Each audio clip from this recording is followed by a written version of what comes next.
Bueno, muy buenas tardes a todos.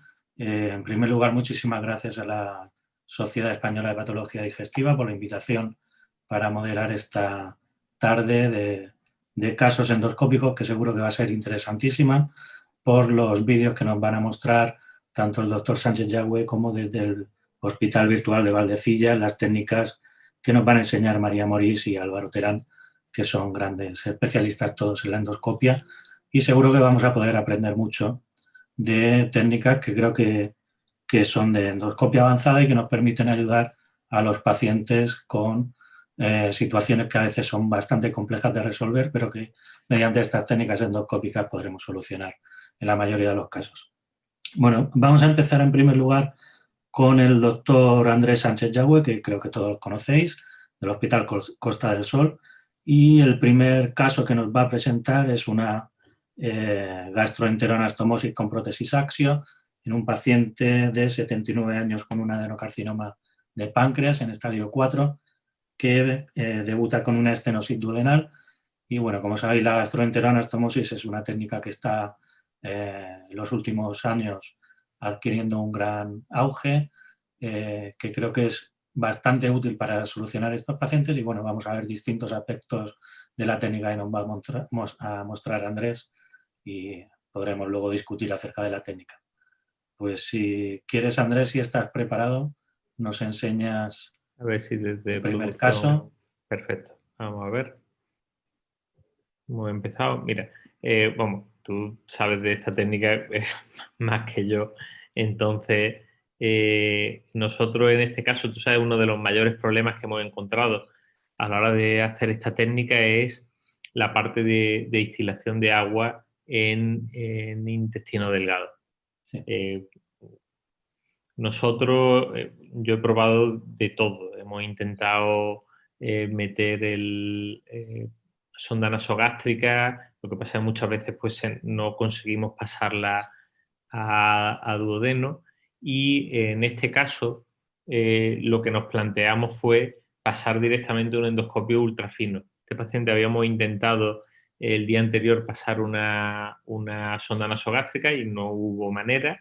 Ahí pasamos la guía e intentamos avanzarla con un catéter, tirando de ella, no hubo forma. Entonces pensamos en la opción, que ya estaba descrito por otros autores evidentemente, de pasar el endoscopio ultrafino si conseguíamos superar esa lesión y aprovechar pues que tiene un canal de 2,2 milímetros y por ahí instilar el agua y demás.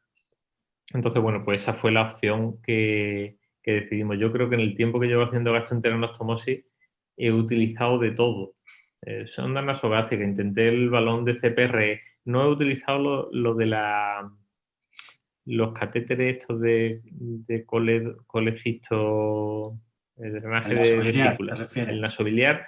Creo que es el único que no he utilizado. Lo adquirí una vez, pero el caso al final no salió. Y vamos, de hecho he metido hasta dos endoscopios, un endoscopio estándar frente al ecoendoscopio para hacer esta misma técnica porque no tenía ultrafino. Y la verdad es que esta es de las que mejor nos está yendo. Tú que tienes, aquí ya hemos pasado la lesión y ahora lo que vamos a hacer es desconectar el endoscopio y pasar al ecoendoscopio. Tú que tienes experiencia de verdad en esta técnica, ¿qué es lo que suele hacer cuando Bueno, tiene una gastroenteroanostomosis? pues mira, nosotros como tú hemos probado de todo. Empezamos también con un pediátrico, incluso con un enteroscopio fino, incluso algún caso a través de una PEG intentando pasar un endoscopio convencional.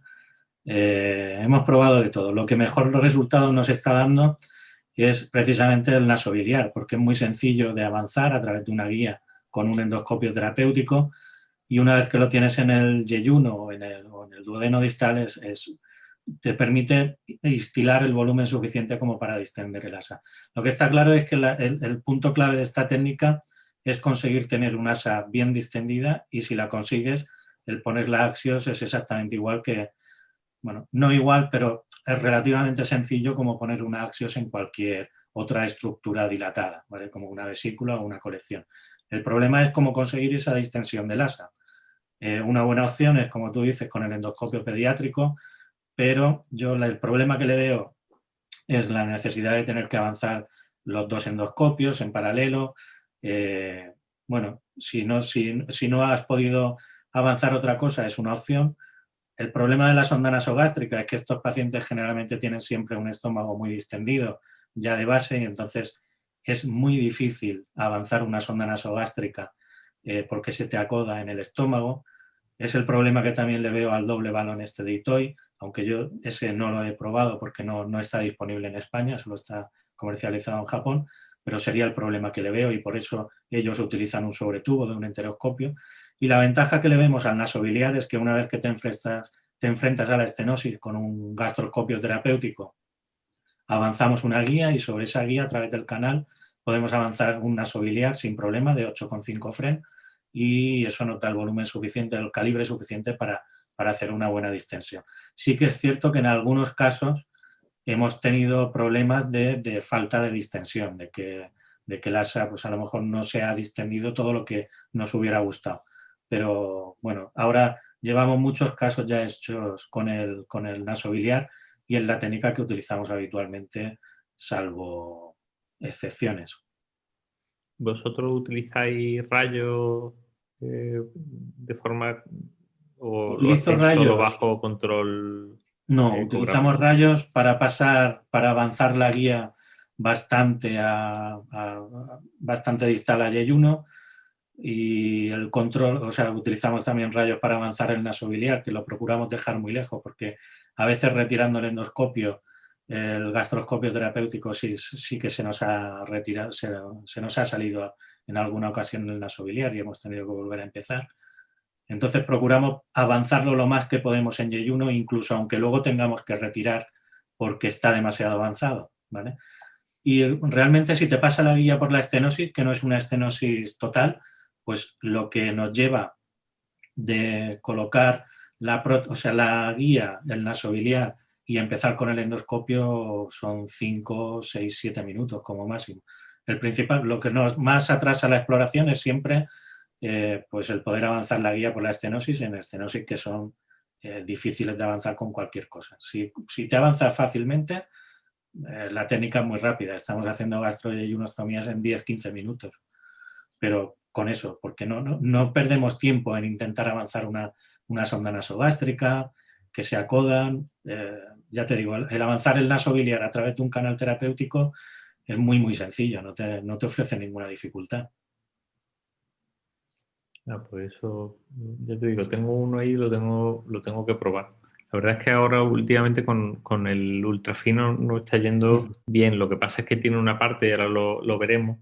Aquí, bueno, es lo que tienen los no directos, los diferidos estos, que el tiempo que estábamos esperando, porque nos faltaba la conexión. La razón de por qué estamos tardando tanto en introducir de nuevo el ecoendoscopio es porque estamos creando una conexión para conectar la bomba de agua directamente al canal de trabajo del ultrafino. Claro, eso te iba a Entonces, preguntar, que cómo introducís ahora el agua a través del canal de trabajo del pues endoscopio, básicamente con alguna conexión especial o... nada, que va, conectado directamente tal cual, ajustado contra el... Yo quería poner la conexión esta la de lavado, que Sí, tiene la forma del canal de trabajo sí. y demás, pero cuando llegué a ponerla ya habían conectado directamente el tubo, lo habían cortado y lo habían conectado directamente. Y la verdad es que ahora lo veremos, funciona. Pero nos ha pasado dos veces que lo hemos utilizado, me ha pasado lo mismo. Yo me he ido a buscar la conexión y ya habían decidido que no, que con lo otro se conseguía más volumen. Es verdad que el endoscopio ultrafino, el canal es de 2,2, realmente Sí, son sí. menos de 8 French. Es decir, que tú con el catéter nasobiliar de 8 French tienes más volumen. Yo realmente lo que he visto que más volumen nos daba y que más facilidad teníamos para instilar el agua era con la sonda nasogástrica conectada. De hecho, hicimos un vídeo y Sí, sí. en el vídeo aquel presentamos la velocidad a la que de llenado en un minuto, porque una de las cosas que yo primero utilicé fue un balón de RCP. Sí. Dije, lo dejo conectado con la goma, con el balón, lo paso y ya como el balón se queda ahí conectado, pues evito que vuelva a estómago. Pero aquello no tenía suficiente, no daba suficiente volumen. Sí, Aquí al final estamos es un intentando... poco una cosa intermedia entre lo que te permite infundir mucho volumen y lo que te sea más fácil de avanzar, ¿vale? Y por eso usamos el nasobiliar, porque es sencillísimo avanzarlo, no tienes que hacer intercambio, retirar el endoscopio manteniendo la guía y luego sobre esa guía avanzar. Entonces es muy sencillo, pero es cierto que cuanto más calibre tengas, más cantidad de volumen puedes infundir y al final el asa se te distiende mucho más rápido y cuanto más distendida esté, el procedimiento es mucho más sencillo y más fácil, eso es verdad. Pero bueno, al final es un poco eso, llegar a un intermedio entre facilidad, rapidez y capacidad de distender el asa.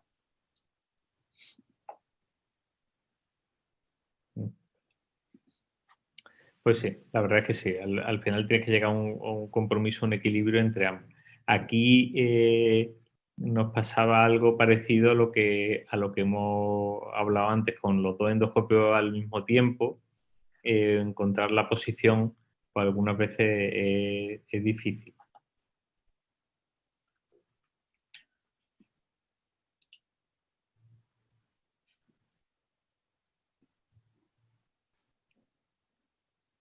La verdad es que la fricción entre endoscopios muchas veces realmente dos endoscopios pasan sin ningún problema por Kilian y todo, pero la verdad es que la fricción entre dos endoscopios algunas veces sí que se nota.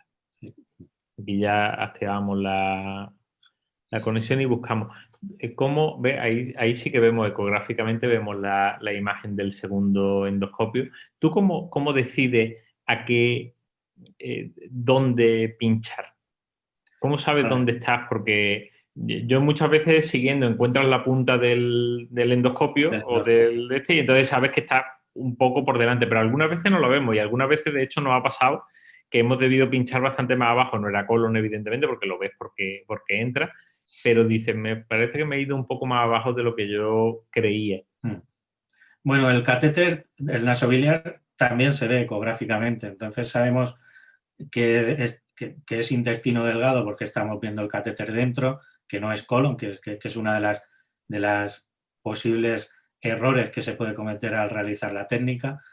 Y luego yo me guío mucho por el control radiológico, viendo la punta del ecoendoscopio, viendo que tengo el catéter justo pegado al eco y además que lo estoy viendo ecográficamente, no tengo ninguna duda de que es duodeno, de que es intestino delgado y no colon, ¿vale? Luego el asa, pues al final el asa que eliges para pinchar es la que se te queda más cerca, más distendida y con más trayectoria para poder avanzar el catéter, ¿no? Pero bueno, es un poco... Sí, la que cuando ahora mete la agua, por imagen es ejemplo, muy buena, aquí... se ve el asa perfectamente que se está rellenando. Bueno, pues eso es lo que hacemos, un poco la imagen ecográfica. Yo sé, la verdad es que para esta técnica sí que me guío bastante por la imagen radiológica también, por lo que te digo, por ver un poco la posición. A veces cuesta encontrar el asa y entonces si le das un poco de rayos buscando hacia dónde tienes que orientar el econdoscopio, enseguida lo encuentras, ¿vale? Eso facilita. No sé, desde que me formé en Estados Unidos, como que los rayos para las cosas de condoscopia, procuraba no utilizarlo, pues Yo, ahí se me la verdad quedó. es que usamos muy poco el rayo. De hecho, todos los drenajes los hacemos en la sala de eco, pero para esto y para la coledocoduodenostomía, por ejemplo, sí que lo hacemos en la sala de rayos. Las vesículas también lo hacemos en la sala de rayos, aunque luego, bueno, pues damos un poco de escopia, pero por tener iconografía más que porque realmente sea útil. Sí, la verdad es que el tema ha habido de todo. Yo he escuchado de todo. Yo me acuerdo que cuando presentaba al principio que no utilizaba rayos para hacer algunos de los drenajes, o cuando presentaba que yo no utilizaba, que lo hacía a mano alzada, vamos, que no lo de no utilizar guía cuando utilizaba Hotaxio, sino pinchar directamente, me han llamado de casi todo. Pero, bueno, y de hecho, bueno, también es verdad que alguna complicación hemos tenido por no utilizarlo. De hecho, sobre todo en colédoco, algunas veces te encuentras, ahí ya vemos el catéter, pero teníamos ahí ese vaso. Sí.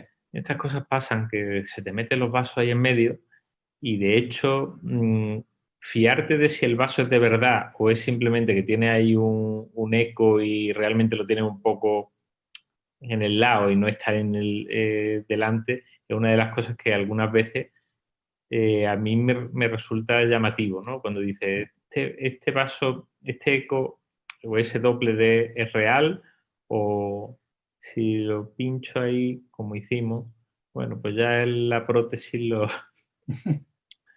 hará compresión, porque no había forma. Nosotros utilizamos algunas veces la de 15 y otras veces la de 20. La verdad es que la técnica, una vez que has liberado son 15, son 20 segundos, ya están liberados los dos, la parte distal y la proximal. Y claro, cuando ves que lo que vuelve el agua que ha instilado en el duodeno, pues, o en el yeyuno donde haya llegado, pues realmente ya sabes que la técnica ha ido bien. Nosotros en este caso sacamos el endoscopio y claro, como teníamos el ultrafino dentro, Claro, pues aprovechamos para volver a conectarlo para buscar el punto de entrada, a ver si lo veíamos y si confirmábamos pues, que estaba puesto en su... Bueno, esta imagen seguro que será muy interesante porque es ver el Axios desde el otro lado. Entonces, nosotros también tenemos alguna imagen así de los primeros casos que hacíamos introduciendo endoscopio en paralelo, pero solo fotos porque no teníamos grabador conectado a los dos endoscopios. Entonces, pero sí. Claro, por eso es lo del... Pero sabes que una de las cosas que podía hacer era el PIP, haber conectado un endoscopio al otro. Pero teníamos que tener dos torres diferentes, entonces era complicadísimo. Claro, pero por eso, cuando tengas dos torres, con un cable SDI puedes también, conectar claro. una torre a la otra. También es cierto, sí. En el PIP, ahí hemos visto también el extremo proximal y la verdad es que de esta forma facilita mucho la gastroenteroanastomosis. Se hacen ahora, hemos estado 6 minutos buscando la conexión y demás, ¿no? Que han sido decir que realmente son pruebas de 5 o 10 minutos. La verdad es que ha facilitado mucho estas técnicas que además para los cirujanos sí que era un engorro lo de hacer la gastroenteroanastomosis y demás. Nosotros ahora procuran no hacer absolutamente ninguna, vamos. Muy bien, bueno, creo que pasamos ya al Hospital Virtual de Valdecillas, que allí está la doctora María Morís y Álvaro Terán, y nos van a hablar un poco o a explicar técnicas sobre fijación de prótesis con un Ovesco Stem Fix. Y bueno, pues si creo que está Álvaro, lo veo ya ahí preparado, pues si empieza él a hablar y nos cuenta lo que nos va a enseñar. Hola Álvaro. Hola de nuevo. Hola. Bueno, bueno, vamos a, como decías ahora, José Ramón, buenas tardes. Vamos a hablar un poco de algunas técnicas y dispositivos endoscópicos para el tratamiento pues, de perforaciones, de fístulas, de discencias, pues fundamentalmente de esófago, ¿no? Y vamos a empezar pues hablando de prótesis esofágicas, que es una de las opciones que tenemos en esa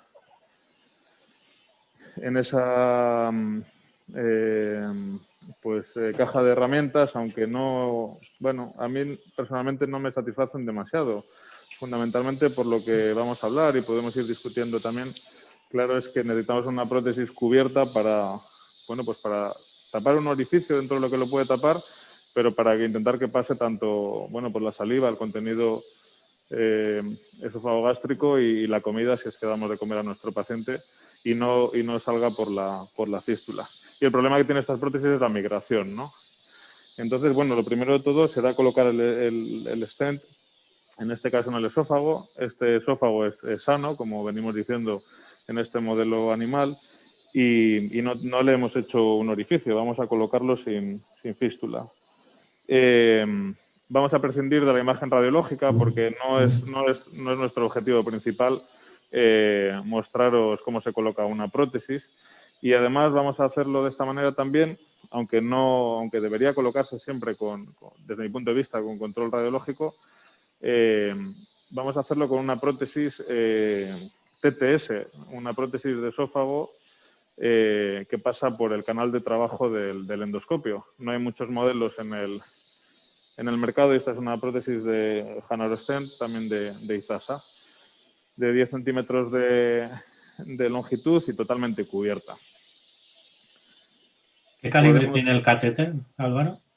¿Perdón? ¿El catéter de la prótesis? ¿Lo has dicho, el calibre que tiene? Sí, tiene 10,5 French, el sistema introductor. Entonces necesitamos un endoscopio que tenga un endoscopio terapéutico que tenga al menos 3,7, suelen ser 3,8 milímetros de diámetro de canal de trabajo. El mismo claro, catéter que la Axios. Eso es. Sí. Bueno, podemos discutir, ¿no?, si utilizáis vosotros también o nosotros las prótesis totalmente cubiertas o parcial cubiertas para este escenario, o si directamente no utilizáis prótesis. No sé, vosotros, por ejemplo, José Ramón o Andrés, que estáis por ahí. Sí, sí. Sí, a ver, sí, solemos utilizar prótesis totalmente recubiertas para esto. Lo único es que habitualmente no usamos de estas TTS y utilizamos de otro tipo, pero bueno. Sí. Lo hacemos con control radiológico, evidentemente, pero sí. Efectivamente, aquí, bueno, ya digo, por la cosa un poco excepcional, estamos prescindiendo de ese control radiológico que, insisto, debemos hacer siempre, yo creo que en todos los casos. Y bueno, a mí, yo cuando hace unos años empecé a poner prótesis, siempre me preguntaba por qué no había prótesis TTS en el esófago, si en el colon, en el duodeno, en fin, en la vía biliar, por supuesto, van todas por dentro del endoscopio. Bueno, hasta hace no mucho no ha habido, ¿no? Sí, y queríamos mostrarla esta sin más. Bueno, vamos a liberarla y la dejaremos aquí. El tener las dos fuentes de información, tanto la radiología como la endoscopia, yo creo que ayuda. Vamos liberando. Bueno, vamos a ir liberándolo ahí poco a poco. Como cualquier prótesis, al tiempo que se va abriendo o recogiendo la vaina, pues yo tengo que ir tirando del catéter del sistema hacia atrás para que no se nos desplace. Ahí estoy controlando la marca amarilla.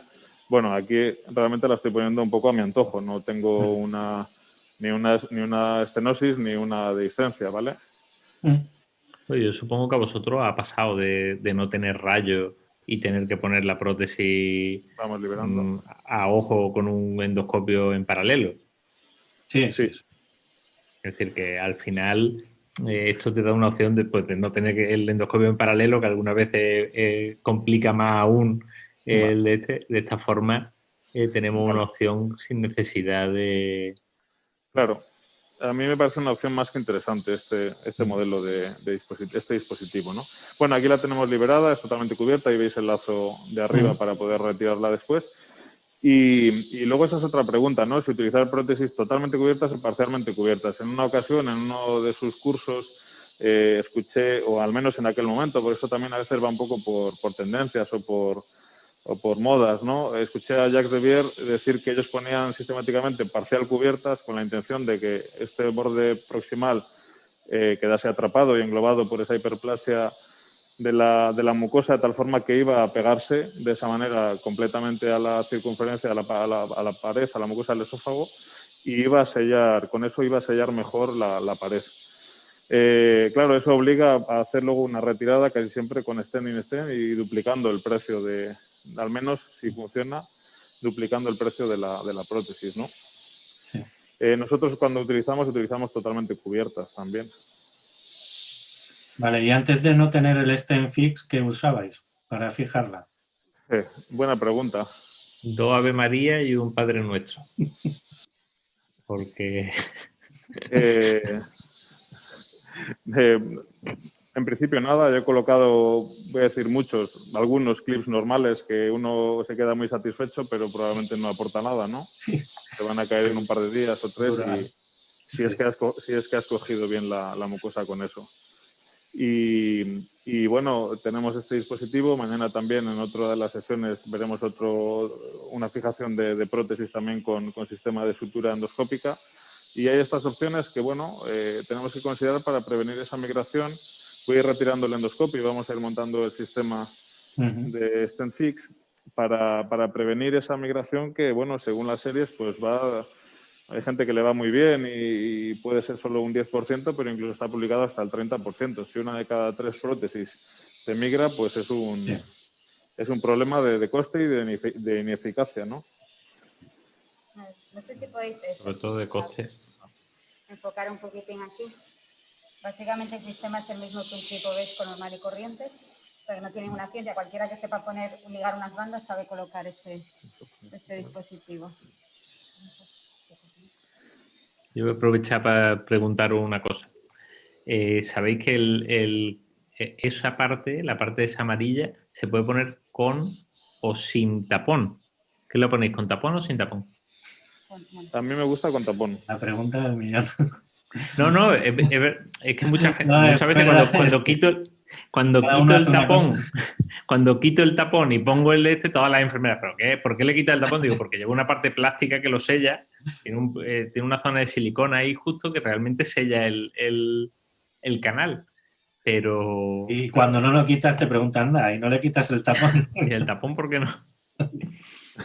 Pero es curioso que eso, el concepto de que realmente no es necesario tenerlo. De hecho, yo creo que queda más lejos y no la zona esa, tal y como está diseñado, no sella. Sí. Sí, yo lo suelo quitar también, pero depende de la prisa que tengas. Era una pregunta trampa. No me que da hacía. cuenta y lo dejo puesto. O sea. Bueno, y la peculiaridad de este capuchón es un clip de tipo, pues un clip Vesco, como los que conocemos. La peculiaridad de este capuchón es que es en boca de pez, no es completamente redondo. Y eso nos va a permitir meter dentro del capuchón más fácilmente el borde de la prótesis al tiempo que aspiramos para atrapar la mucosa y fijar así la prótesis a ella. ¿Solo hay un tamaño o necesitas un endoscopio terapéutico para que se encaje bien el capuchón? No, de hecho normal? este endoscopio nos va un poco justo y me está costando ahora a meterlo un poco más para este tamaño de capuchón. Para el StentFix, para este dispositivo, un endoscopio de 8,5 milímetros es suficiente. Hemos recurrido al terapéutico para poder insertar la prótesis y estamos utilizando ahora el mismo endoscopio. Ya, por eso te decía que lo mismo, si no tienes, en muchos sitios no hay endoscopio terapéutico y si en uno normal te baila, pues a lo mejor es... En uno normal, vale. Yo creo que vamos a hacerlo con este que está ahora colocado y vamos allá. Me ha quedado un poco lejos porque en la pantalla veis las 3 marquitas hasta donde debería de llegar el dispositivo, el endoscopio dentro del capuchón, ¿no?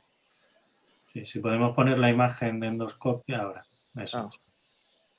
Ahí veis esas 3 marcas, esos 3 topes que serían hasta donde debería llegar la punta del endoscopio. Pero bueno, creo que no va a influir mucho para este caso.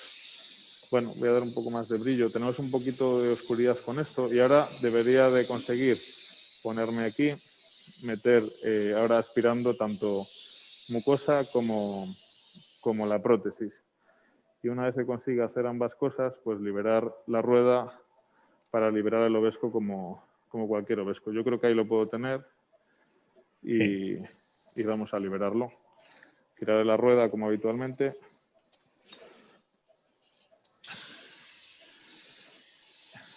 Y ahí está. En principio atrapado, ¿no? Sí, ahí tengo pared, tengo no solo mucosa, con un clip como lo ves con una trapa solo mucosa, ¿no? Claro, Y no, aquí un poco después se aprecia ahí también atrapando la prótesis. Vale, ahí lo tenemos fijado y con esto pues parece bastante poco probable que se mueva, aunque en algunos estudios, si bien no con este dispositivo, sino con el dispositivo de Ovesco habitual, incluso con esto algún porcentaje en algún estudio de hasta el 10%, pero muy poquitos casos, también migraban, ¿vale? O sea, no todo es en esto. Ya. Y entiendo que va a depender de la facilidad o de lo bien que lo consigamos atrapar la pared con ello. Y en caso de que tuvieras que quitar el Ovesco porque bueno, ya se ha solucionado el problema y tienes que retirar la prótesis, ¿hay algún problema? ¿Tienes que cortarlo? Eso no te adelante. ¿Dar un tirón? nos estamos adelantando, no vamos a desvelarlo Vale. aún. Vale, de acuerdo, Luego lo veremos. muy bien. Cómo se hace esto de una forma, yo creo que correcta. Hay varias, pero... Muy bien, Álvaro. Pues con esto lo tendríamos esta parte nuestra, yo sí, creo. no sé si tenéis alguna pregunta. Bueno, el doctor Fernando Alberca Voy a quitar el capuchón y lo podemos ver otra vez. sí, nos habla de que las ventajas de este tipo de prótesis es sobre todo cuando tienes que usarlas fuera de la unidad de endoscopia y a veces pues Claro. para Sí, hay veces que estos pacientes pueden... que son complicados. Ah. Muy bien. Bueno, pues si queréis pasamos otra vez a Andrés Sánchez Yagüez, que nos va a presentar un caso de una coledocoduodenostomía, también con prótesis axios, que si no me equivoco es un varón, un hombre de 59 años con adenocarcinoma de páncreas en estadio 4 y una ictericia obstructiva, que además presentaba una estenosis duodenal que impedía el paso del duodenoscopio para la realización de CPR. Andrés, cuando quieras. A ver si... Esto, que nadie aproveche para ir a tomarse el café, que si no se lo pierde. Lo de la colocación de los asios ya lo sabes que es una cosa que es extremadamente rápida últimamente. Sobre todo cuando va a tiro hecho, ya sabes que lo que está buscando. Bueno, ahí hemos entrado y estamos en duodeno, buscamos el colédoco. Aquí, este es un colédoco de 16 milímetros. Sabes que yo una cosa que repito cada vez que doy una charla sobre axio, siempre lo digo, el tamaño del catéter, que hay que tener mucho cuidado, el tamaño de la prótesis, el extremo distal necesita un espacio mínimo para liberarse y entonces esta estaría pues ahí en alguna medida da como 16, 17, yo no me fié de intentar meter una 8.8 porque supuestamente podría, pero no lo tenía nada claro. Y de hecho en este paciente nos decantamos por una 6.8. Y ahora vamos a ver qué implicación tenía el haber utilizado una 6.8 en vez de una 8.8. Una de las cosas, hace poco mandé un vídeo sobre la opción de intentar liberar en tamaños menores de 10 milímetros, empujando la prótesis en la propia vaina. Pero eso solo, y lo decía cuando lo presenté, solo se puede hacer con prótesis de 6.8 y con 8.8. Las de 10, 15 y 20 no funcionan, no puedes empujarlas. Porque alguna vez me lo han preguntado, digo, no lo intentes, porque pasa lo mismo con retirar la prótesis a través del canal de trabajo. Tú puedes retirar, si liberas el extremo distal mal, puedes retirar a través del canal de trabajo una 6 o una 8.8, pero no una de 10, 15 o 20. Esas se quedan en el canal porque la fricción que tienen es mucho mayor que lo que permite sacarla a través del canal. Entonces, en este caso, pues nos decidimos, ahí vemos ya la punta del catéter, nos decidimos por el 6.8, hicimos una nueva medida, a ver si nos daba un poco más, pero bueno, en 16, ahí lo pusimos en 17 milímetros. Y básicamente hay que entrar pues, por derecho. Nosotros utilizamos el AutoCAD a 100 vatios con efecto 5. Ahí está el catéter empujando a ver si nos decidimos a entrar, porque claro, cuando entras ya No hay vuelta atrás. no hay. Y ahí cuando lo liberamos, esto es una liberación normal, en la que no intentamos hacer nada raro, hacer la liberación empujando un poco, y fíjate que sale justito, aunque fuese un poco más atrás, no iba a liberarse fuera, pero es que son los tamaños que requiere la prótesis para liberarla, que si intenta empujar el catéter, por eso sacamos la otra técnica en la cual iba empujando la prótesis hacia adelante para que se liberase, y ya has liberado el extremo proximal también, que es una prueba de 15, 20, 30 segundos, el tiempo que se tarda en liberarlo. La verdad es que ha facilitado mucho los drenajes en este tipo de pacientes. ¿En algún caso te plantearías hacerlo directamente sin intentar CPR? En este caso está claro que tienes estenosis duodenal y no se puede. Pero si estás pinchando un aneo de páncreas, que luego te piden también al mismo tiempo drenar la vía biliar, ahí a veces me da tremendamente pereza cambiar el duodeno, el eco por el duodeno, intentar la CPR, cuando además por la imagen ecográfica que estoy viendo, que infiltra pared, que llega la lesión hasta la papila, que sé que la CPR me va a costar y al final acaba en esto. No sé, hay tanto problema en hacer esto sin intentar una CPR. ¿Lo ves una salvajada? ¿Lo ves algo tan grave? Yo que además soy de los que le gusta utilizar la Axio, a mí hay varias indicaciones en las que me parece interesante. Una es cuando hay afectación de pared, que sabes que le va a poner una prótesis y no se la va a poder cambiar. Claro. Porque claro, ese es el otro problema. De hecho, tengo un paciente que le pusimos una plástica y le tuvimos que poner una Axios. Menos mal que era una plástica y no era una metálica, porque si no ya entonces no tenemos solución. Entonces, si no vas a poder cambiarla porque prevés que va a hacer infiltración duodenal, yo ahí ya estamos poniendo directamente Axio. Y otra es cuando el paciente tiene una afectación de la vía biliar y demás, pero no del conducto pancreático, porque esos pacientes tienen riesgo de pancreatitis, que no te digo que sea, pero si está muy bajo y por alguna razón no le coge el Wirsung, te va a costar muchísimo entrar en vía biliar y sin embargo, lo cual aumenta el riesgo de pancreatitis y ya era lo que le faltaba al pobre hombre. Sí. Pero vamos, fundamentalmente es porque tenga infiltración duodenal que después nos pueda afectar. ¿Y qué diámetro mínimo del colédoco consideras o te planteas colocar una Axios y no otra técnica como una hepático-gastrostomía o simplemente colocar una prótesis tubular, que también se puede hacer con un colédoco menos dilatado? Claro, yo aquí generalmente lo que demostramos con la última técnica era 10 milímetros, con lo que podíamos poner una 6-8. Yo es que creo que mucho más pequeño que eso es que no parece que haya razón para tener que ponerle una prótesis, ¿no? Entonces ahora mismo no tengo una indicación de intentar otra técnica. Sí, nosotros, bueno, generalmente 15 milímetros, por debajo de 15 milímetros ya me cuesta un poquito y a veces lo que hacemos en esos casos es colocarla sobre una guía, pero bueno, tampoco eso te evita el tener un problema, pero claro. Quizás te da un poco más de seguridad cuando no está muy dilatado, porque a lo mejor te permite avanzar más el catéter sobre la guía, pero bueno, no sé.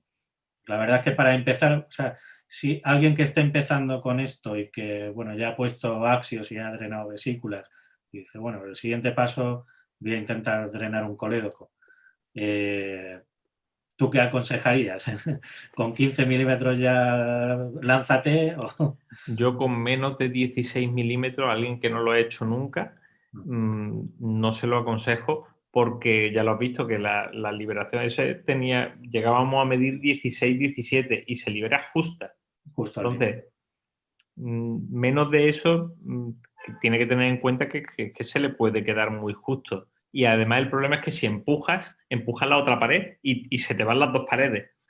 Yo también intenté lo de la guía y lo que pasó es que la guía no corrió el catéter y al final se acabó liberando fuera también, que uno de estos vídeos que he presentado varias veces y que al final, pues bueno, sobre la guía reintrodujimos y ya lo liberamos de otra forma y conseguimos pasarla, pero al final la vía biliar da problemas. Lo mismo que un pseudoquiste no suele dar ningún problema. La vesícula normalmente cuando la trata es porque es enorme y tampoco.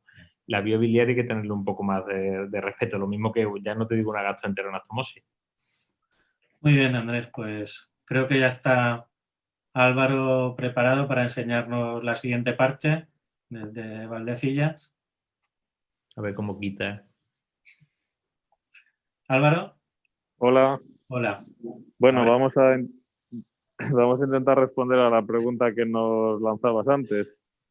Vamos a hacer pues, lo que tendríamos que hacer a lo mejor 4 semanas después de haber tratado esa discencia o esa fístula para retirar la prótesis y claro, tenemos que retirar el clip ovesco.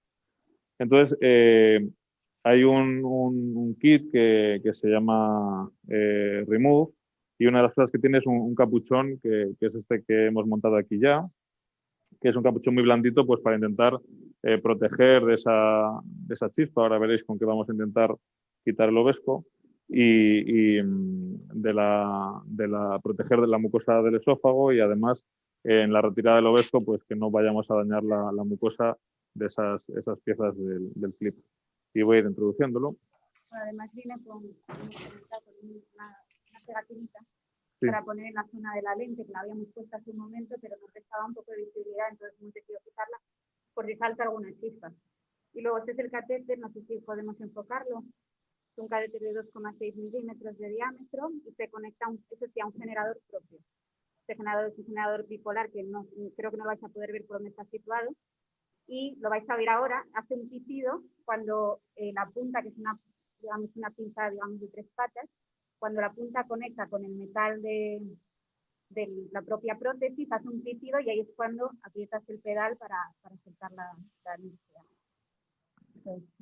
Vale, pues vamos a ir pasando esta sonda. Ahí en la imagen veis que tengo, bueno, quizás fue un error en la colocación haber puesto el clip tan cerca del lazo de retirada, pero bueno, ahí me ha quedado. Y ahora vamos a intentar romper ese ovesco aplicando esta sonda que va a saltar un pulso de corriente, un chispazo que esperemos que lo rompa. Bueno, ahí he escuchado el pitido y habéis visto el chispazo y voy a intentar cerciorarme si lo he roto a la primera. Se ve una muesca, pero no estoy seguro si lo he roto por completo. Puedo darle otro en cualquier caso. Tienes que intentar... Para asegurarme. Una pregunta, la verdad es que no lo he hecho nunca ni lo he utilizado. ¿No, ¿tienes que intentar meter el capuchón por debajo del ovesco? ¿O cómo va? Pues es probablemente... Lo que pasa es que me falta un poco de espacio. Sí, en este esófago. y además es demasiado blando. Es blando, es completamente blando, sí. Yo voy a intentar no sé si dar en el mismo punto. las veces que hemos quitado ovescos, la verdad. Bueno, ahí ha habido No un recuerdo fogonazo haber más de lo usado que el me hubiera capuchón. gustado. Nada.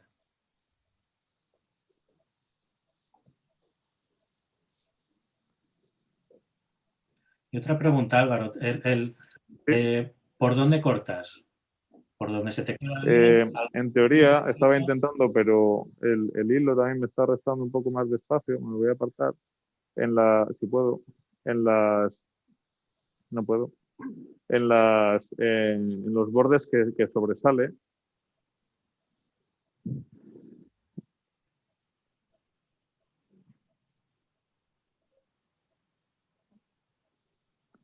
En teoría, lo que estoy intentando es ahora apoyar y escuchar el pitido que me indica el generador que puedo aplicar el pulso, que indica que hay contacto, pero no estoy consiguiéndolo ahí. Voy a intentar cambiar de zona, ¿vale? He de reconocer que es la primera vez que lo utilizo también yo. No, pero para eso estamos, para aprender. Es verdad. Es que, por ejemplo, la pregunta era porque, bien, muchas veces te dicen, bueno, pues tienes que cortar aquí porque es donde se va a romper el ovesco, pero hay a veces que solo encuentras, está casi todo enterrado y solo tienes un trozo metálico a la vista. Claro. Evidentemente entiendo que es la norma cuando además lleva unas semanas ahí, ¿no? Ahora está recién puesto, ¿no? No estoy siendo capaz.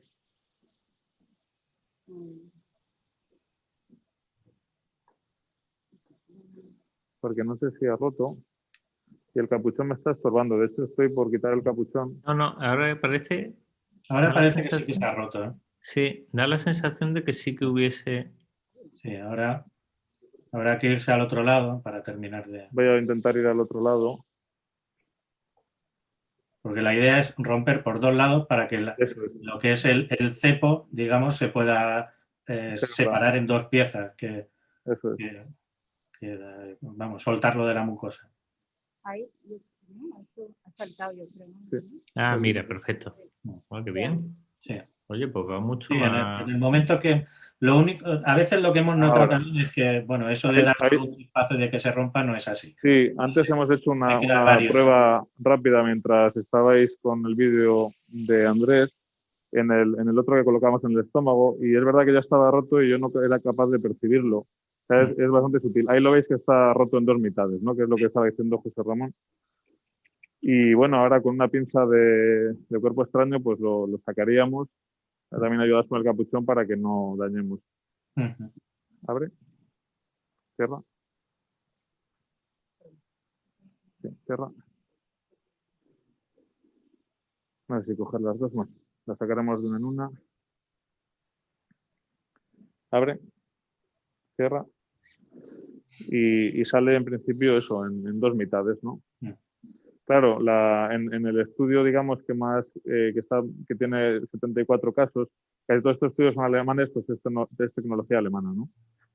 Son 74 casos, abre, en la que, cierra, perdona, abre, un 10% que no conseguían retirar de entrada. Y en algunos de esos casos era porque quedaban atrapados por la mucosa, abre, incluso rompiéndolos así. Sí, por eso te decía que a veces hemos intentado quitar algún ovesco y estaban casi totalmente enterrados en la mucosa y solo tenías un trocito metálico a la vista. Entonces, al final, tenías que cortar por... Ahí veis las dos mitades que han salido. Y bueno, nos quedaría retirar el stent, que esto es más habitual, pero bueno, lo podemos hacer para certificar que hemos curado esa dehiscencia. Bueno, Álvaro, una pregunta. La pregunta que te hice antes era más para situaciones de urgencia, por ejemplo. Claro. Has colocado un ovesco, no lo has colocado bien porque se ha disparado en otro sitio y tal, y te ves en la necesidad de tener que quitarlo porque no te impide seguir haciendo el trabajo. Entonces, si no dispones de esto, que lo normal es que no lo tengas, ¿hay algún método para quitar el ovesco? O ya te aguantas lo normal es que no lo tengas, porque sobre todo rompe el hilo. El generador lo tienen que traer, ¿no? Abre. Cierra. Está publicado que se puede hacer con gas argón, a modo de soplete, con láser de neodimio. Y está publicado con suero salino frío. Yo no tengo experiencia salvo una vez con gas argón y bueno, fue más... Me dije a mí mismo que no me gustaba hacerlo de esa manera, pero no me ha sucedido en contexto de urgente. Fue revisando un pólipo después de un FTRD que seguía en el sitio y me impedía, bueno, pues ver si aquello era una lesión residual o no. No sé si tenéis experiencia vosotros en ese contexto de urgente, que claro, si vas a cerrar una perforación y lo pones al lado y te impide acabar de cerrarla en condiciones, ¿qué hacer? Yo he usado lo del suero helado y la verdad es que no sé si salió porque estaba mal puesto directamente y es que no estaba bien fijo o porque hizo efecto lo del suero, pero bueno. Pero sí que lo usamos y por lo menos pudimos quitar el ovesco y volver a sellar la fístula, que era un paciente con una fístula en recto. No, yo el único caso que he tenido fue una liberación sobre una úlcera que se quedó muy superficial y realmente fue por arrancamiento. ¿no? Y después lo volvimos a poner, claro, porque había empezado a sangrar, evidentemente. Muy bien. Pues no sé si pasamos otra vez si habéis terminado de allí desde Valdecillas, pasamos otra vez a Andrés, Sí, que nos va a comentar algunos vídeos sobre técnica Point. Cuando quieras, Andrés. Ahora, en cuanto lo pasemos, estos son 2 vídeos sobre manejo de prevención y manejo de sangrado y una perforación luminal en un POEM. Vemos cuando, esto es una de las cosas que me enseñó Eduardo Albeni, y es que, bueno, cuando encuentra un vaso, los vasos hay que ir con mucho cuidado. Estamos utilizando ahí el triángulo, el Triangle Tip Knife, el que lleva Jet, que tiene un triángulo más pequeñito que el original. La verdad es que va muy bien y nos permite individualizar y dejar solo el vaso a la vista. Entonces aquí la idea es ir disecando alrededor del vaso para dejar solo el vaso y que después lo podamos coagular, porque el problema que tenemos y luego lo veremos son los sangrados de estos vasos perforantes que pasan por la muscular hasta llegar a la mucosa. Y esos vasos son los que después nos pueden dar más problemas, y un sangrado dentro del túnel es un problemón, porque ni puedes echar agua porque se te llena entonces ya todo de agua y sangre y complica mucho. Entonces lo ideal es ir cauterizándolo y que no tenga sangrado durante el procedimiento.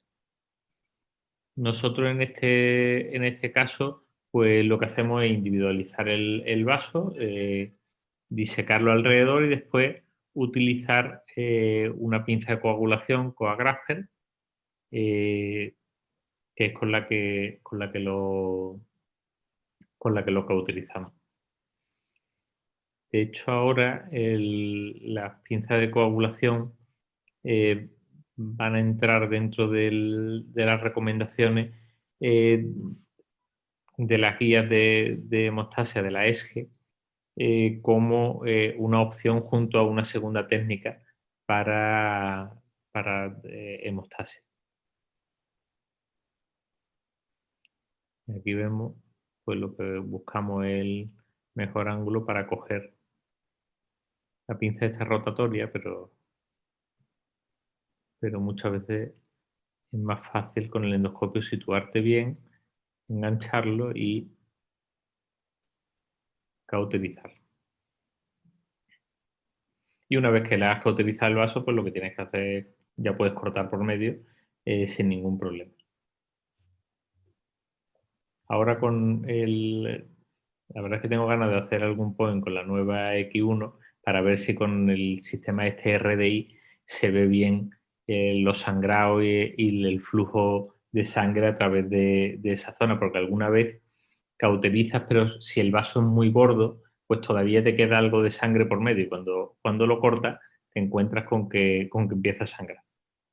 Entonces, bueno, toda esta mejora a ver si nos van ayudando. Además, como permite inyección, pues aprovechamos para inyectar un poco más en la otra parte y después terminar de cortar el vaso para poder continuar. Al hacer un túnel en el POEM es muy importante los laterales dejártelos bastante amplios para poder entrar y salir, y no intentar siempre ir hacia adelante, sino ampliar también hacia los lados para que puedas moverte con más facilidad.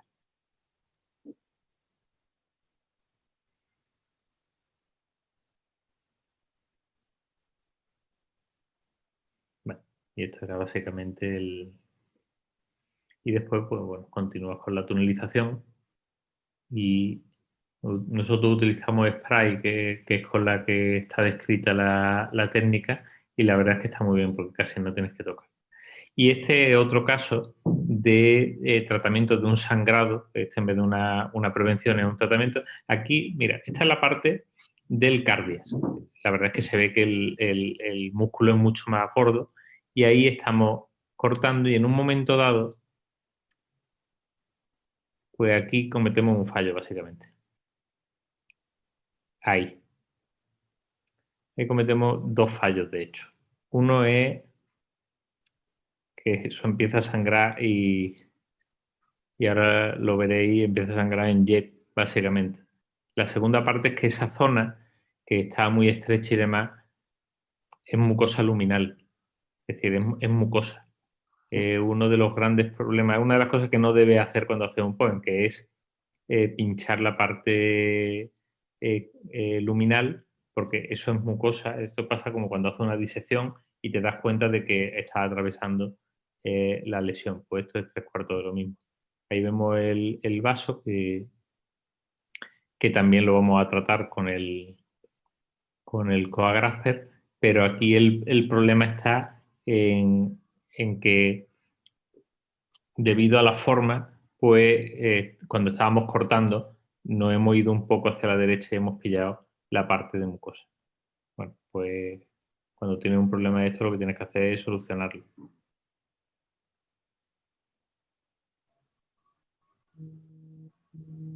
Aquí también uno de los problemas es lo que te comentaba antes, de que aquí hay que intentar no utilizar el waterjet, porque es que entonces ya se te llena todo, al estar en un túnel se te llena todo de sangre y de agua con la sangre, y entonces ya sí que no ves absolutamente nada. Una vez que lo tienes controlado, aunque te parece que lo tienes controlado, es cuando tienes que darle dos soluciones. Aquí lo primero que hicimos fue continuar ampliando el área y ampliando no solo la miotomía, sino el lateral, para separar esa parte de mucosa del túnel que habíamos hecho y que no nos volviese a pasar. Entonces, lo primero que hacemos es entrar de nuevo con el triángulo para ampliar y que tengamos más espacio.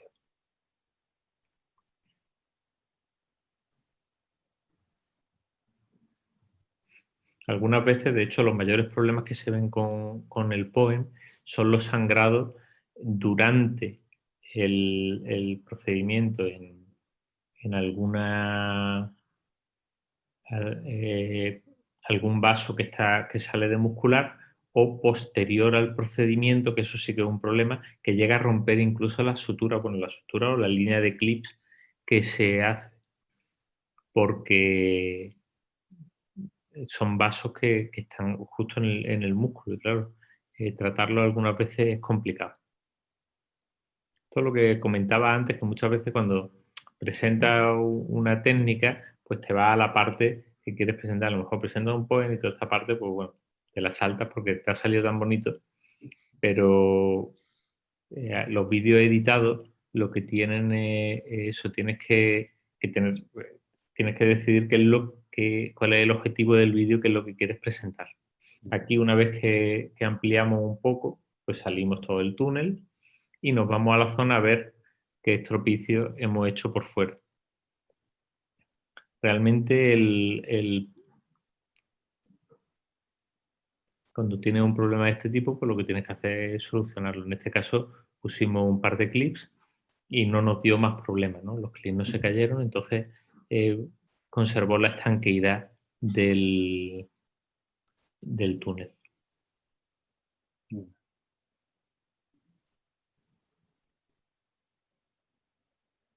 Bueno, a la hora de hacer terapéutica, realmente el problema no es tanto hacer una técnica como saber tratar las complicaciones. Es fundamental. Creo que esa es una de las razones que cuando haces ecoendoscopia terapéutica, el hecho de que también hagas la CPRE facilita mucho. Sí, es lo que comentaba al principio, que hacer una gastroyeyunostomía cuando tienes una asa súper distendida es relativamente fácil. Si has drenado un pseudoquiste, básicamente lo mismo. El problema es cuando no entras en el asa y tienes una complicación. Si no tienes la base de una terapéutica endoscópica avanzada para saber qué hacer y qué opciones tienes y cómo solucionarlo, estás totalmente vendido. Lo único que te queda es llamar al cirujano y ya está. Entonces, eso, hay que tener mucha base a la hora de empezar a hacer todas estas técnicas más avanzadas. Mucha base de endoscopia convencional, de endoscopia terapéutica normal y luego ya adentrarte en estos terrenos. No, está claro. Y con la Axio yo creo que es uno de los grandes problemas que hay, que claro, una técnica de 15 minutos. Sí. Sí, de 5 minutos es que se ha visto antes, hasta que tienen una complicación. Tienen una complicación, pues eso. Tienen una complicación ya, la cosa cambia. Me acuerdo las primeras coledocoduodeno, yo creo que la primera que hice, además estaba allí una representante de Boston y todo, la primera que hice se me salió fuera, que fue la primera en la que descubrí que podía recuperar la Axios por el canal, le metí la guía, recuperé la Axios, la volví a envainar y la metí de nuevo. Pero que eso es porque tienes a tus enfermeros que saben de esto, porque iban a pegar un tirón ya del catéter. Digo, aquí no tira del catéter nadie, lo primero que vamos a hacer es meter una guía y vamos a empezar de nuevo. Sí, sí. Y ya está. Es decir, que esa parte es muy importante. El que quiera hacer endoscopia terapéutica es muy importante tener una base de endoscopia, conocer perfectamente lo mismo que hemos hablado hoy de los vídeos, de conocer las conexiones y demás. El que quiera hacer endoscopia terapéutica tiene que conocer todo el equipo, el material que utiliza, los canales de trabajo, todo tiene que conocerlo perfectamente. Porque no puedes inventarte, entre comillas, nada si no conoces perfectamente lo que tienes. Y tener disponible material. No te puedes poner a hacer una cosa si no tienes... a mí no se me ocurre hacer, por ejemplo, una gastroiunostomía si no tengo un ovesco cerca por si acaso, ¿vale? Digo un ovesco como por decir otras cosas, ¿no? Pero que tienes que tener los medios necesarios no para hacer el procedimiento, que eso lo vas a tener seguro, sino también para solucionar la complicación que puedas tener. Vale. Efectivamente. Muy bien. Pues la verdad es que los vídeos de complicaciones suelen ser siempre muy interesantes porque se aprende casi más que con lo que es la técnica en un vídeo editado, que lo ves todo muy facilito, muy sencillo y luego no es así, ¿no? Claro. Yo que he presentado muchas complicaciones, de hecho de Axio he presentado muchas complicaciones, muchas técnicas para evitar complicaciones, porque bueno, muchas de las técnicas que vas desarrollando nacen de los problemas que has tenido. Es decir, yo todos los temas de liberación en mínimo espacio, lo del meter la sonda nasogástrica con el alto flujo, pues al final has tenido una complicación previa que te obliga a encontrar una nueva forma de hacer las cosas. Sí, por aquí nos preguntan en el chat ¿qué configuración utilizas para la coagulación?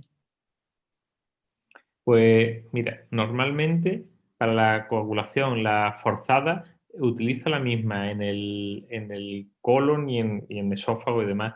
Efecto 4, 30 vatios. Yo utilizo la Herbie 300. Entonces, eso puede variar de uno a otro, ¿no? Sí. Pero es coagulación suave a 30 vatios. Muy bien. Pues no sé si estamos listos para pasar otra vez al Hospital de Valdecillas. Creo que se está preparando Álvaro, ¿sí? Sí, ahora estoy yo.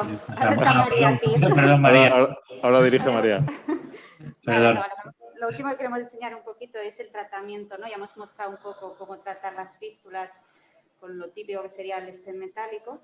Y ahora vamos a utilizar una terapia de vacío endoscópica, ¿no? La EsoSponge. Nosotros la verdad es que hemos empezado este año a usarlo y por ahora hemos tenido una experiencia bastante óptima con los pacientes. Y en esta primera interacción que vamos a tener es un poco explicar el kit. La técnica en sí no tiene nada de complejidad, yo creo que cualquier endoscopista es capaz de hacerlo. Es un poco acordarse de los pasos, básicamente. Entonces, lo que vamos a tener es, en primer lugar, yo creo que lo más importante es, obviamente, la esponja. La esponja, lo que tiene en el medio es un catéter de drenaje y la esponja, lo más importante de recordar es que mide longitud 5,5 centímetros. Esto es importante porque de entrada, generalmente vas a usar la esponja en su totalidad, pero siempre dependerá de la cavidad, ¿no? Del tamaño que tenemos en la cavidad. Y los recambios que vamos a ir haciendo, podemos ir recortándola. Básicamente con unas tijeras lo cortamos por el medio de esta esponja, es por donde va el catéter de drenaje. Y yo lo único que hago, no sé si si tiene sentido o no, cuando los recortamos y asegurarse que no quede la punta roma de este catéter, porque a veces sí que queda bastante irregular. Después, la técnica básicamente es, o lo más difícil de esta técnica es pasar el sobretubo. Entonces, lo que tenemos es un sobretubo que es bastante flexible, de unos 12-15 milímetros de diámetro, y por el medio, no sé si lo podéis ver, está el empujador, ¿vale? Que es esto verde, esta palita verde que va. Entonces, el empujador tiene 1 centímetro más que la longitud del tubo. Básicamente, lo que haríamos, que luego lo demostraremos, es introducir el sobretubo hasta la fístula, dejar el sobretubo dentro y hacer un intercambio. Pasaríamos la esponja, no sé si me la puedes pasar ahora, por dentro del sobretubo, y la forma de empujarlos a través del empujador, ¿no? Esto lo haremos luego, lo bonito es que lo veáis antes fuera de la persona, digo. Vale. Entonces, básicamente es avanzar el catéter a través del empujador. Lo que es súper importante, parece una tontería, pero nos ha pasado ya, es lubricar todo lo que puedas, todos los pasos, porque, por ejemplo, ya nos está ahora costando pasar esto así. No sé si lo puedo rectificar un poco. Ahí va. Hay que lubricarlo hasta la saciedad. Pero todo, o sea, todo. Acaba uno lleno de lubricante. Entonces, básicamente empujarías la esponja hasta al final del empujador y ya sería introducirlo por aquí. Lo vamos a enseñar luego bien. Entonces, lo interesante, que siempre nos da a nosotros la duda, es dónde colocas el sobretubo una vez que estás dentro de la cavidad fistulosa. Porque de ello va a depender cómo vayas a liberar la esponja, ¿vale? Estaría por aquí, no lo voy ahora a llenar de lubricante. Porque si os dais cuenta, en el empujador tenemos una marca negra, ¿no? Esta marca negra, no sé si se puede ver. Vale. La marca negra es hasta donde tú quieres empujar el empujador hasta este punto. Cuando llegues a este punto, lo que sabes es que la esponja está en la punta distal de tu sobretubo. Lo podemos poner así si quieres. ¿Okay? A ponerlo uno delante. Sí, por fuera. Vale, quedaría así más que nada, ¿no? Si os dais cuenta, la longitud ahora coincide la punta del... Tenemos la marca en la punta del sobretubo y si deslizáis la cámara hacia allá, ahí tenéis que justo coincide el final de la esponja con la punta del sobretubo, ¿vale? Entonces, por eso decía que es importante dónde dejáis estas dos puntas, porque si, por ejemplo, estás abocado contra el final de la cavidad, que es lo que solemos hacer al principio, es una tontería, pero hay que pensar en ello, sería básicamente cuando vuelves al extremo proximal, si puede volver la cámara, eso es. Básicamente el movimiento que harías es solo de retirar el sobretubo, ¿vale? Mientras que otras veces lo que puedes hacer, dependiendo de cuánta longitud tengas y lo estrecha que sea la cavidad, es dejar básicamente, podemos volver para aquí, la punta del sobretubo en la entrada de la cavidad y lo que quieres es empujar la esponja, ¿no? Entonces, en vez de retirar el sobretubo, lo que haría sería empujar el empujador hacia adentro. Es la única cosa que sería básicamente hacer este movimiento. Y es lo único que hay que pensar a la hora de liberar la esponja, ¿vale? ¿Qué es lo difícil de esta técnica? Meter el sobretubo en la cavidad. Sobre todo en la primera vez que lo hacemos, creo que en todos los pacientes que lo hemos hecho hemos tenido problemas, porque generalmente son cavidades que tienen una entrada pequeñita, ¿no? Lo que quieres al principio, y siempre nos lo recordamos Álvaro y yo, porque te pones muy tozudo a intentar meter el sobretubo como sea, y lo bueno de este sobretubo es que es flexible y te permite pasar bien la faringe, no vas a tener problemas a nivel del esfínter, pero luego se te va a doblar bastante. Las fístulas, lamentablemente, no suelen ser directas cuando llegas con el endoscopio, sino que suelen estar bastante anguladas. Y en cuanto quieres subir la punta del endoscopio, lo que empiezas a hacer es básicamente doblar el endoscopio y no avanzar dentro de la fístula. Lo que ponen mal los pocos estudios que hay sobre esto es que en esos casos merece la pena dilatar el orificio. Ponen entre 12 y 15 milímetros. La verdad es que nosotros hasta ahora nos hemos atrevido a 12. 12 milímetros. Entonces, es importante porque nos hemos tirado, no me acuerdo una vez, nos tiramos casi una hora intentando meter el sobretubo y al final tuvimos que acabar dilatando, ¿no? Entonces, es una cosa a tener en cuenta. Sí, parece que da reparo dilatar para hacer más grande el orificio, pero es que para esa técnica lo importante no es el orificio, es que la cavidad se vaya cerrando de dentro hacia el orificio, ¿no? O de fuera, mejor dicho, pero del fondo de la cavidad hacia el orificio de la pared del esófago o del estómago. Exacto. Otra de las cosas que nos hemos encontrado varias veces es cuando tienen algún drenaje que han dejado los cirujanos en la cavidad, que siempre al principio te da reparo, ¿no? El paciente se puso séptico y gracias a ese drenaje mejoró bastante y a ti te da un poco de reparo retirarlo, pero los estudios también dicen, ¿no?, lo poco que hay, el que tenemos aquí, por ejemplo, retrospectivo que hay aquí nacional, que merece la pena retirarlo porque tú lo que quieres es colapsar esa cavidad y, por tanto, que se haga una presión negativa. Mientras tengas una comunicación con el exterior, la presión negativa no va a funcionar. Entonces, una vez que dejas la esponja, lo que haces básicamente es retirar todo el dispositivo, que como no tenemos lubricado, esto va a costar.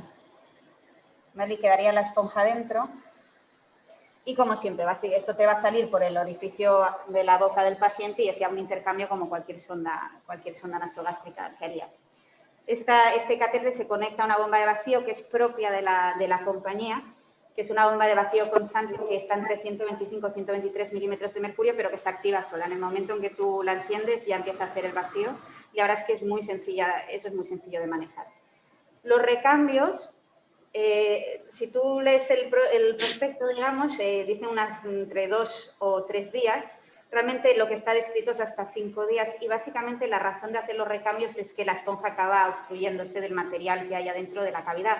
Todo depende cómo vayas viendo a raíz de los recambios. Nosotros nos hemos atrevido cada vez más a dejarlo más tiempo, sobre todo cuando la cavidad está limpia y hay pocos debris dentro.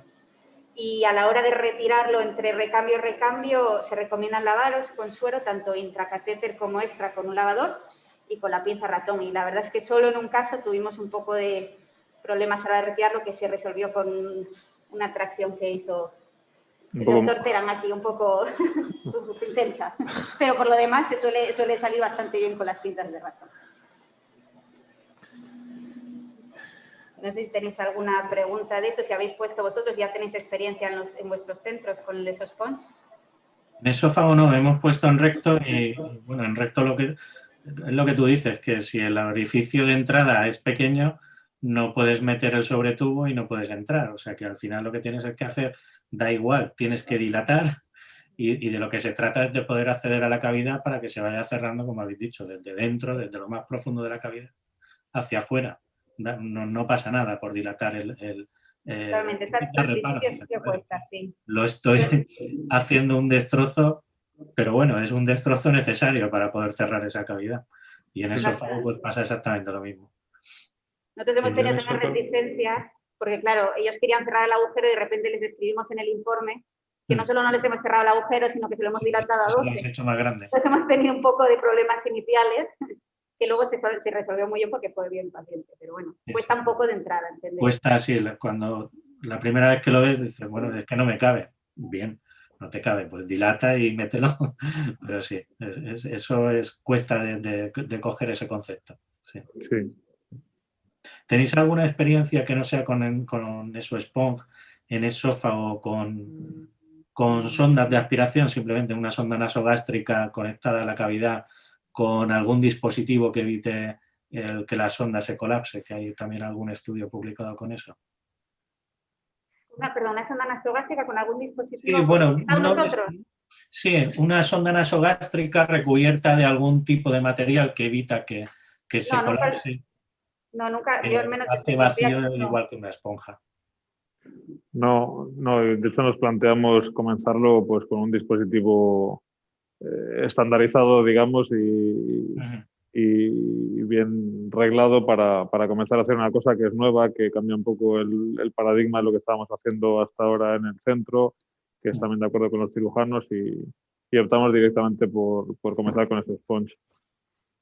Realmente lo que más está publicado es eso, ¿no? Y sobre todo, pues que lo que decís, ¿no? Coséis la esponja directamente a una sonda nasogástrica y se conecta a la bomba de vacío.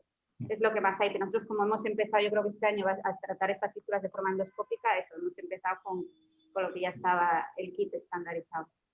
Sí, el único pega que le veo a la técnica es, por ejemplo, bueno, hay a veces que tienes una perforación en esófago que no es solo un agujero, sino que es un trayecto, y a lo mejor ese trayecto es largo y fino y acaba en una cavidad mediastínica. Y eso nos ha pasado en alguna ocasión en una fístula muy alta, en el esófago cervical, que prácticamente no te dejaba hacer ahí nada, pero ya no era el agujerito del esófago, es que esa cavidad, ese trayecto a lo mejor medía 5, 6, 7 centímetros hasta una cloaca ahí mediastínica.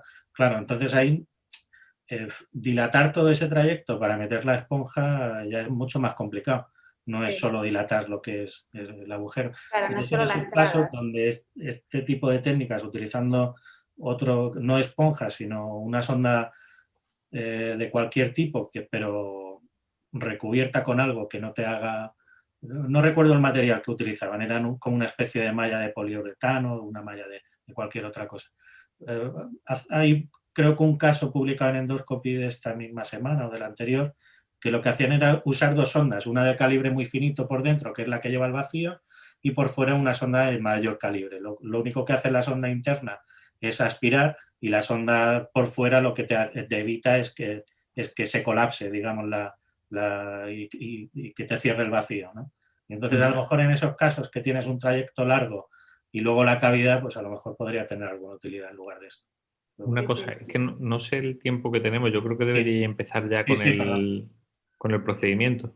Lo que no sé si teníamos otra conexión luego para hacerlo y iba antes o hacemos directamente ahora nosotros. Directamente. Creo que te has comido las dos conexiones que tienes. Pues vamos allá. Pues venga, vamos. Pues sí, ¿nos da tiempo a colocarlo? ¿Os pasamos? Bueno, vamos a intentarlo. Venga. Si sois muy rápido, lo colocáis. Vamos. Claro, esos son 5 minutos, que son los que tenéis exactamente. Madre mía, vale, pues mucho lubricante necesitamos. Y aquí también. Bueno, Me veía yo muy ocioso. Claro, pensábamos que teníamos luego otra. Claro, nos empezamos aquí a enrollar y no sabíamos que había tan poco tiempo. Estamos lubricando aquí con un spray por ser un modelo plástico, ¿no? Que hemos preferido utilizar para demostrarlo mejor y que no fuera con el animal, que no tiene fístula y... ¿Perdón? Fuera. Sí, yo he puesto algunas, mira, en esófago y en estómago, pero en una cirugía. Es decir, era como un esófago porque era una esofagestomía total con una reconstrucción. Y yo, lo que habéis comentado de colocarlo empujando, no tengo muy claro que, claro, una vez que tú retiras el endoscopio y dejas puesto el sobretubo, que se vaya a quedar en la puerta tan fácilmente. Es que es más Yo te lo digo porque una vez tuvimos que poner uno casi en una gastroentero y llegaba justito e intenté hacer eso mismo. Y claro, eso cuando entra se mueve. Se mueve. Entonces no tengo yo, ¿sabes? Es algo que hay que tener en cuenta, que se mueve el sobretubo. Se mueve el sobretubo. De hecho, nos ha pasado veces de pensar que estábamos estupendos metidos y exacto, a la mínima que se te mueve se te queda fuera el dispositivo. Y entonces ahí tienes un problema, bueno, no, que es solo empezar desde cero. Como veis, me está costando bastante y es porque lo tenemos poco lubricado, cosa que en la realidad no suele ocurrir. Bueno, entonces, como esto es una maqueta, es bastante fácil ver los agujeros.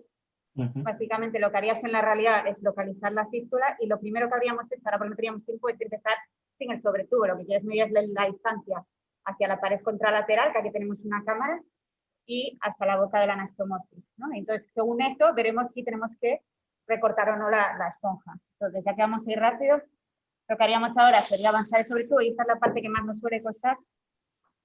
Por lo que hemos dicho, porque generalmente está angulado, se te dobla. Al principio siempre queríamos hacerlo con un gastroscopio diagnóstico porque piensas que al ser más fino podrás entrar mejor por el agujero, pero claro, se te olvida que detrás va el sobretubo y desde luego el terapéutico lo que te permite es tener un poco más de cuerpo a la hora de empujar y que no se te doble tanto. ¿Vale? ¿Y utilizáis control radiológico en algún momento o no? ¿Perdón? Si usáis control radiológico en algún momento. ¿O? No utilizamos el control radiológico. Esto es una de las ventajas que tiene la esponja frente a las prótesis metálicas, y es que con las prótesis metálicas necesitas el control radiológico, mientras que aquí en cualquier sala es suficiente. Claro. Hay que también recordar, como antes comentaba Fernando Alberca, que las prótesis te pueden permitir hacerlo sin control de rayos, colocar las prótesis a través del endoscopio. Estos pacientes muchas veces están en la UCI, ¿no? Son pacientes con una distensia de una anastomosis esofágica, ¿no? No, es que no resbalan. Bueno, mejor si aquí. sacas endoscopio. Estás ahí, ¿no? Sí. Esto lo que pasa es que lo que hacemos es lo que acabo de hacer ahora, de adelantarla, apuntar sobre tú hasta la punta del endoscopio, básicamente volver a, pues que no resbala nada, volver a buscar el orificio fistuloso, que está por aquí, con un poco de suerte. La pregunta de usar control radiológico es la primera que hice yo cuando decidimos hacer el primer Creo caso. que tiene una marca radiopasa, ¿no? Aguante el endoscopio, ¿vale?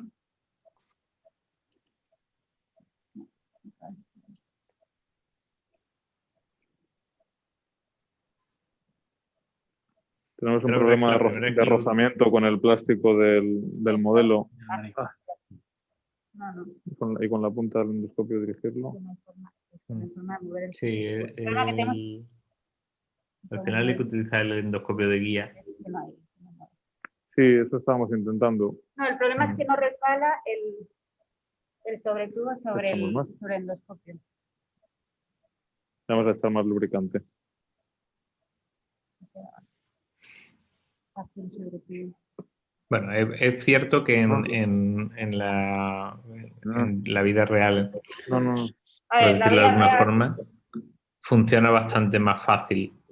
joder, la vida real no se rompería ¿Abrimos sobre otro o todo qué? por la fricción, para empezar, que es lo que nos acaba de pasar. O sea Vaya. que esto ver, normalmente claro, no abrimos. ocurre en la vida real, porque claro, no hay tanta fricción. Claro, es como que para con el modelo plástico es más Vale. problemático. ¿Abrimos el otro o qué? No, porque no tienen tiempo. Ya, es que nos hemos comido el tiempo, ¿verdad? Es que nos hemos ido con el tiempo. Sí. Bueno, os quedan 5 minutos, no os preocupéis, lo importante es presentar las cosas y ¿Dónde que la aprendamos pinza? todo ¿Dónde está la pinza? y ya está. No agobiéis. Claro, es una pena para una cosa así bastante fácil de ver. Claro, no, y novedosa porque es algo que no se suele utilizar. Yo, de hecho, cuando puse la primera, había muy pocos centros que lo estuviesen utilizando y realmente es interesante verlo porque es una opción muy buena. Muchas veces el tema de... Yo me quedé impresionado cómo funcionan la esponja, las puntitas que tiene la esponja, Vamos a cómo abrir el otro realmente porque crean se una nos ha roto granulación. el sobretubo al meter. Es muy sorprendente cuando cambias la primera esponja, cómo cambian las paredes de la cavidad fistulosa, ¿no? Sí. Que pasa de ser lisa y de repente tiene todo ese empedrado de granulación que te ocasiona lo que decís, ¿no? Los pelitos de la esponja. Eso sí que llama atención. No sé vosotros cuántos recambios más o menos de media usáis. Nosotros no sé si tenemos que pecamos de que lo hemos hecho pocas veces y recambiamos cada demasiado poco tiempo, pero sí que hemos tenido una media de unos 8 o 7 esponjas para decir que terminábamos de cerrarla. También otra pregunta que me gustaría preguntaros si tenéis experiencia es si esperáis a cerrarla completamente o, como dicen algunos estudios, dejarla en 2 centímetros y parar. Porque esa es la duda que siempre nos planteamos nosotros. Un momento que no puedes meterla. Claro. La esponja. Es decir, que no tiene espacio para que Aquí entre la como esponja. este empalme. Claro, bueno, no sé que la vayas recortando, ¿no? A media, porque luego dicen lo de la terapia endoluminal en vez de endocavitaria y dejarla fuera para acabar de cerrar la cavidad. Pero yo creo que en un momento, cuando ya está en ese punto, ya eso está cerrado. Pasa muchas veces como con las colecciones pancreáticas y demás. Sí. Ya llega un momento que cuando ya tiene cierto tamaño es que ya está desaparecida. De hecho, cuando quitas la axio, le dejas 2 centímetros, que es lo que mide el distal, el distal. Es decir, que te queda un espacio mínimo que es lo que ocupa el extremo distal. Claro. Sí, lo mismo, sí. Vamos a hacer un segundo intento con un segundo sobretubo y si ya rompemos este también, pues nada. No te preocupes porque supongo que el doctor Jucado, que da una charla ahora sobre imanes, esponja y demás, pues pondrá algún ejemplo alguna cosa. En vídeo de... Bueno, probamos la otra, a ver si... En la primera, ¿no? Esta. Bueno, segundo intento, ahí vamos, ¿eh? ¿Te echo más o...? Tenemos la imagen de la endoscopia, sí. La compresa. Sí, tenemos la imagen de la endoscopia en vez de... Ahí estamos. Bueno, estamos echando mucho lubricante y a ver si este resbala. Ya te digo, vamos a intentar presentarlo y, bueno, y si no, pues hacerlo en vez de la cavidad esta, hacerlo en estómago si el... Sí, si no podemos aquí, si lo que pasa es que sería una pena.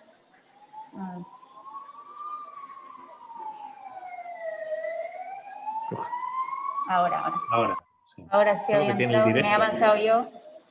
Ahí. Ah, muy Un bien. pelín, ¿no? Que falta un pelín y en cuanto angulo un poco la punta, me salgo. Jolín, ahora. Vale, entonces lo que solemos hacer es dejar una marca. No, es una tontería, eso no es necesario, pero si vamos a hacer una marca con permanente, pues básicamente lo que decíais antes, para que al retirar el tubo no nos llevemos el sobretubo por delante. Si me lo puedes sujetar, Álvaro. Sí. Entonces ya saldríamos, que también cuesta horrores, ¿vale? Sí, sí, esa es una de las cosas que más notas cuando estás metiendo la esponja. Y no suele ser así también. Es la marinera. Vale. Cuando metes la esponja tiene tela. Vale, coge aquí, por favor. Vale. Pues lo mismo, volvemos a lubricar mucho por dentro. Vale, ahí. Y mucho en la esponja. Sí. La esponja también hay que lubricarla mucho, porque si no, no hay quien la arrastre por ahí. Sí, eso cuando utilizas lubricante, no la cosa esta, se cola, queda... ¿no?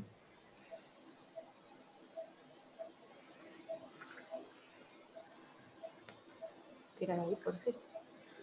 Vale, más lubricante. Uf, vale. Bueno. Vale, pues nada, echamos un pelín más. Vale. Nada, Además estamos con este lubricante que no estamos acostumbrados, que es casi como vale. disolvente. Sí, realmente. Vale, sujetáis nada. Pues básicamente se está viendo las manos aquí arriba. Aquí, sí. No es nada, esto es un empujador. Lo que hacemos es, como un truco, tirar de aquí para que quede la punta de la esponja contra el empujador. Y ya no tiene más historia. Si el sobretubo está bien colocado, la verdad es que esta parte no suele costar. Es la parte ya... La cosa es que no se te haya movido el sobretubo de forma inadvertida. Sí, la parte... ¿No tenía una cámara metida dentro? Bueno, sí, tendría que tener una cámara, sí. Esta nada, no se está bien. ¿No estáis montando la de endoscopia? No, pero la endoscopia ahora no hay nada. No, me refería... Es que creía que habéis comentado que había una cámara dentro de la cavidad. Sí, una cosa pero no ahí. funciona. No la tenemos, vale. no la tenemos activa. Vale, bueno, entonces, pues venga. se ve esta zona que hemos llegado ya hasta la marca, ¿no? Pones en grande la imagen. Sí, poner en grande la imagen de ellos. Era lo que hablábamos de las antes, manos. cuando llega esta marca. No, pero de imagen principal. Ahí. Sí, ya está. La marca negra que no se está viendo. A ver vale, ahora. Está ahí la marca negra, perfecto. No, pues en teoría tendríamos la punta de la esponja en la punta del sobretubo, ¿no? Y ahora básicamente es lo que decíais de empujar versus separar. Realmente, como lo hemos dejado en medio camino, a veces lo que haces es una cosa un poco híbrida y hasta que notas un stop y ya, pues ya lo notas. Aparte notas cómo sale la esponja de golpe. Sí. ¿No? Entonces, sí que ellos recomiendan de retirar todo de golpe. A nosotros nos da un poco de miedo y solemos hacer un intercambio. Pero en teoría, cuidado, si ahora suelta el tubo. Sí, ¿no? Entonces ya sería... Con todo lo que está rozando el sobretubo. Si es que... No os lo creéis, pero de verdad que estamos haciendo aquí fuerza para sacar esto. Esto lo bueno es que la gente va a pensar que es muy difícil, pero luego lo van a hacer en sus hospitales y les va a quedar estupendo. Ya está. Vale. Ha quedado bastante cordelillo por fuera, es decir, que lo mismo está adentro de la cavidad. ¿Metéis el endoscopio entonces un momentillo? Sí, ha quedado bastante por fuera. El endoscopio y pasamos rápidamente a Diego. Sí. A ver que no sí, todavía...